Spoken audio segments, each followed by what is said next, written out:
अस्सलाम वालेकुम। Welcome to my channel. I am doctor Shahida Kanwal. उम्मीद है कि आप लोग मुझे फ़ॉलो कर रहे हैं और मेरी बताई हुई सारी इन्फॉर्मेशन आपके काम आ रही है और आपको अपनी प्रेगनेंसी में हेल्प मिल रही है।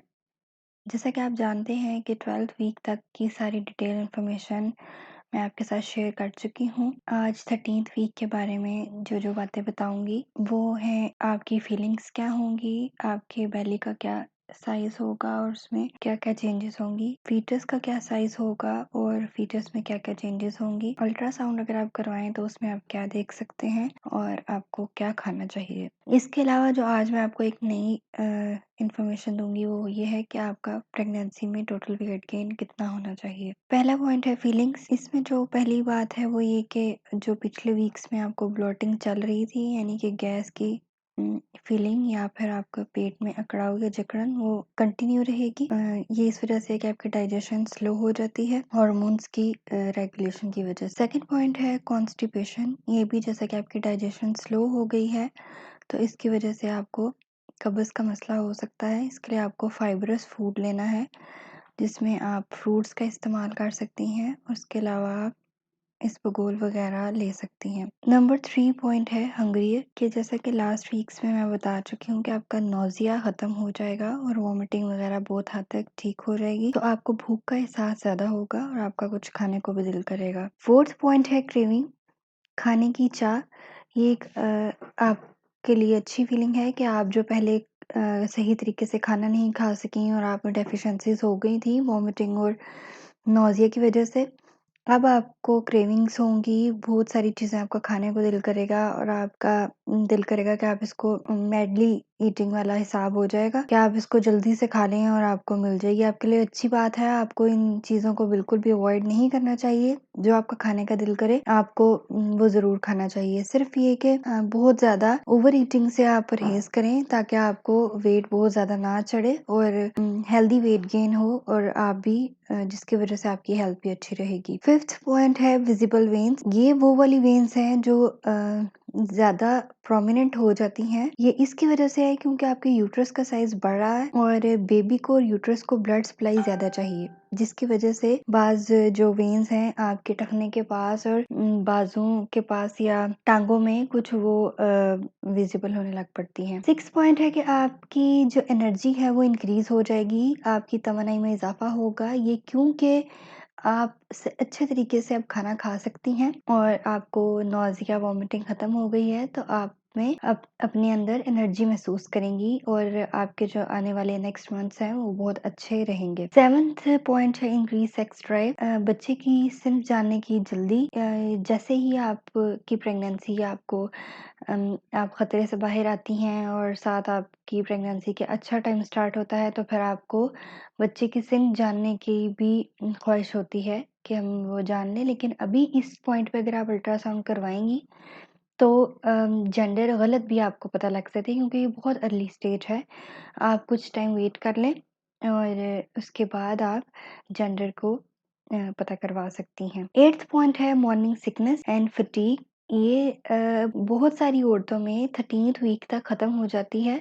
लेकिन अगर ट्विन्स के साथ प्रेग्नेंट हैं या बाज़ फीमेल्स में ये रहती है तो सुबह के वक़्त जो बुखार जैसी फीलिंग या सुस्ती है तो वो भी रहेगी। सेकंड पॉइंट जो मैं आपको बताऊँगी वो है कि आपके बेली का क्या साइज़ होगा। इस पिक में आप देख सकते हैं कि बेली का साइज़ बाहर की तरफ को आ गया है और ये कूलों से बाहर की तरफ को यूट्रस जो है वो ग्रो करके पेट का साइज़ को बड़ा कर रही है और आपको देख के कोई भी अंदाज़ा लगा सकता है कि आप प्रेग्नेंट हैं। थर्ड पॉइंट है साइज़ ऑफ फीटस। इस पॉइंट पे होने वाले बच्चे का जो साइज़ है, तो अगर आपने एक बड़े साइज़ का लेमन देखा हो या फिर एक एवरेज साइज़ का आड़ू या पीच अगर आपने देखा हो तो उसके साइज़ जितना बेबी होगा और इसका 2.9 इंचेस इसकी लेंथ होगी और 0.81 आउंस इसका वज़न होगा जो कि तकरीबन 25 ग्राम से थोड़ा-सा ज़्यादा होता है। Changes in foetus. बेबी में जो इस टाइम पे चेंजेस होंगी वो ये होंगी कि एक तो जैसा कि मैं आपको लास्ट वीक्स में भी बता चुकी हूँ कि वो अपने हाथ और पाँव मूव कर सकता है जो कि फ्लूइड के अंदर वो थोड़ी-सी स्विमिंग भी कर सकता है और उसकी मूवमेंट स्टार्ट हो गई है, ऑल्दो मदर को भी वो फ़ील नहीं हो पाती। इसके अलावा डिफरेंट पोज़ीशंस और स्टाइल्स जो हैं वो बेबी ले सकता है। आराम से वो मूव कर सकता है, कभी वो किसी पोज़ीशन में होगा, कभी किसी पोज़ीशन में। और सकिंग स्टार्ट हो गई है, जो कि वो अपनी अंगूठा या उँगली भी मुँह में डाल के चूस सकता है। ये बच्चे का जो रिफ्लेक्स है, ये उसको बाद में हेल्प करता है फ़ीड करने में और दूध पीने में भी उसको आसानी होती है। इसके अलावा जो फिंगर्स हैं, उँगलियाँ अलग-अलग हो गई हैं पिछले वीक्स में, जैसा कि बताया था आपको कि उनके दरमियान झिल्ली होगी, लेकिन अब वो अलग हो चुकी हैं। प्लेसेंटा भी बहुत अच्छे से डेवलप हो गया है और उसके अंदर से जो भी न्यूट्रिएंट्स मदर से जा रही थी, तो बच्चे ने उसको निगलना शुरू कर दिया है, जो भी ग़िज़ा उसको मिल रही थी। और इसके अलावा उसकी किडनीज़ ने भी यूरिन एक्सक्रीट वग़ैरह करना शुरू कर दिया है। जो कान हैं वो बाहर की तरफ को उनकी जो ग्रोथ है वो हो गई है, लेकिन अभी वो स्किन के साथ ही अटैच है। सर की जो शेप है वो पहले जो थोड़ी बॉडी के साइज़ से बड़ी थी, वो थोड़ी-सी राउंड हो रही है और उसका साइज़ भी थोड़ा-सा कम हो रहा है। लिप्स और जो नथनी हैं, जो नेज़ल कैविटीज़ हैं, वो भी बड़े अच्छे से बन गई हैं और आँखें भी बन रही हैं, लेकिन अभी ये बन ही रहेंगी और स्किन के साथ अटैच रहेंगी और इसके अंदर अभी ग्रोथ हो रही है। सर का साइज़ जो है वो कम आहिस्ता-आहिस्ता होना शुरू हो गया है और ये 1/3 हो गया है बॉडी का, जो कि एक नॉर्मल उसकी ग्रोथ चल रही है और नॉर्मल बेबी की तरफ उसकी डेवलपमेंट है। 5th पॉइंट है कि आपको क्या खाना चाहिए? खाने में जैसे कि मैं आपको बता चुकी हूँ कि आपको अगर कॉन्स्टिपेशन का प्रॉब्लम है, अगर आपकी जो डाइजेशन है वो स्लो चल रही है, तो फिर आपको अपनी डाइट में फाइब्रस फूड और फ्रूट्स वगैरह, वेजिटेबल्स ये जो हैं उनका इस्तेमाल ज़्यादा करना है। आप जो सब्जियां कच्ची खाई जाती हैं उनका सलाद बना के खा सकती हैं। इसके अलावा अपनी डाइट में आप जो सीज़नल फ्रूट्स हैं वो शामिल करें। इसमें केला, आड़ू, सेब और जो भी जो सीज़न के अकॉर्डिंग फ्रूट्स हैं वो सब आप अपनी डाइट में शामिल करें। इसके अलावा मैं आपको बता चुकी हूँ पहले भी कि आप इसबगोल निहार मुँह ले सकती हैं या रात को नीम गर्म दूध के साथ भी आप ले सकती हैं, तो उससे भी आपकी प्रॉब्लम्स इंशाल्लाह सॉल्व हो जाएगी।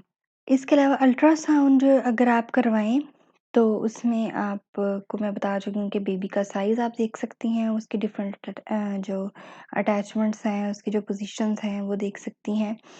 बेबी की मूवमेंट अल्ट्रासाउंड में नज़र आनी स्टार्ट हो जाती है और हार्ट बीट भी सुनी जा सकती है। आज जो मैं आपको इंक्रीज़ इन वेट के बारे में बताऊँगी प्रेगनेंसी में, वो है उसकी कैटेगरीज़ हैं कि अगर आपका बीएमआई 18.5 से कम है, तो आपका जो टोटल प्रेगनेंसी में वेट गेन है वो 28 से 40 पाउंड्स होना चाहिए। अगर आप एक एवरेज वज़न की औरत हैं, तो फिर 18.5 से 24.9 बीएमआई आपका होगा और आपका जो वज़न बढ़ना चाहिए वो 25 से 35 पाउंड्स तक टोटल प्रेगनेंसी के अंदर बढ़ना चाहिए। अगर आप ओवरवेट हैं और अगर आपका बीएमआई अ, 30 या उससे ज़्यादा है, तो फिर आपका 15 से 25 जो है पाउंड्स वो वज़न बढ़ना चाहिए। अगर आप ज़्यादा मोटापे का शिकार हैं, तो 11 से 20 आपका पाउंड जो है वो वेट गेन होना चाहिए। आपको इस बात का ख़्याल रखना है कि आपको प्रेगनेंसी में अंडरवेट भी नहीं रहना और मोटापे का शिकार भी नहीं होना। इससे डिलीवरी में भी प्रॉब्लम्स आती हैं और बाद में आपको ये वेट उतारने में बहुत ज़्यादा मसला होता है। इसलिए आपको हेल्दी वेट गेन करना है। अगर आप ट्विन्स के साथ प्रेग्नेंट हैं, तो टोटल प्रेगनेंसी में आपका 37 से 54 पाउंड्स तक टोटल प्रेगनेंसी में वेट बढ़ेगा। उम्मीद करती हूँ कि मेरी बताई हुई इन्फॉर्मेशन आपको बहुत हेल्प करेगी और आप अपनी प्रेगनेंसी में फ़ायदा उठा सकेंगी मेरी इन्फॉर्मेशन से। मेरी वीडियोस लाइक करें, शेयर करें और सब्सक्राइब करें। बाकी जो वीडियोस हैं अगर आपने नहीं देखी, तो उनको भी जाके विज़िट करें, आपको उम्मीद है हेल्प मिलेगी। मेरी स्टार्ट की वीडियोस जो हैं फीमेल बॉडीज़ के बारे में सारी इन्फॉर्मेशन है, वो भी आप देख सकती हैं। इंशाल्लाह नेक्स्ट वीडियो में 14th वीक के बारे में सारी डिटेल इन्फॉर्मेशन दूँगी। तब तक के लिए आप मुझे सब्सक्राइब करें और मुझे फॉलो करते रहें। Thank you.